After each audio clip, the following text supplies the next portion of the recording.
नाज़रीन आवाज़ न्यूज़ में भली कार आया संझा सैयद वया बिशारा सुमरो नज़र वजनासी ख़ास खबर।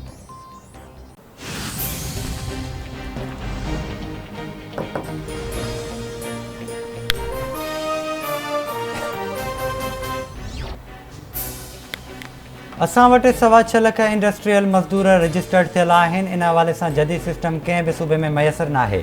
पहिरियों टारगेट हो त 6.25 लाख पुरियतनि खे स्मार्ट कार्ड जारी कयो वञे। पुरियत कार्ड ATM कार्ड तौरु इस्तेमालु करे सघिजे थो। सुञाणप कार्ड ज़रिए ई पुरियतनि खे कार्ड फ़राहम कयो वेंदो। सूबाई वज़ीर सईद गनी ऐं शर्जील इनाम मेमण जी प्रेस कॉन्फ्रेंस। सईद गनी चवे थो पुरियत कार्ड सां घटि आमदनी वारनि पुरियतनि खे फ़ाइदो पहुचंदो। सिंध सूबे में 5 वॾियूं इस्पतालूं ऐं 42 डिस्पेंसरियूं आहिनि। PP क़यादत अॻु बि पुरियतनि लाइ कमु कयो ऐं अॻिते बि कंदी रहंदी। बिलावल भुट्टो ज़रदारी जी क़यादत में पुरियत कार्ड जारी कयो वियो आहे।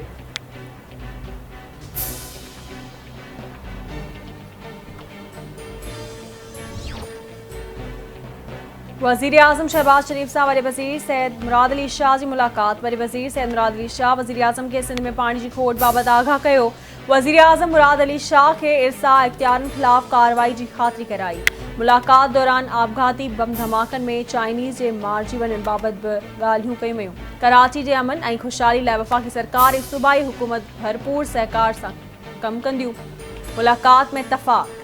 वज़ीर आज़म शहबाज शरीफ चवे थो शर पसंद अनासरनि खे कराची जो अमन ख़राब करण न ॾिनो वेंदो।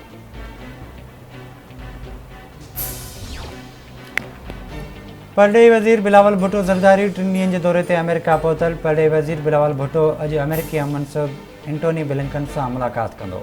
गॾियल दिलचस्पी वारनि मामलनि ते ॻाल्हियूं थींदियूं। बिलावल भुट्टो ज़रदारी गॾियल क़ौमुनि जे सदर ऐं सेक्रेटरी जनरल सां बि मुलाक़ात कंदो।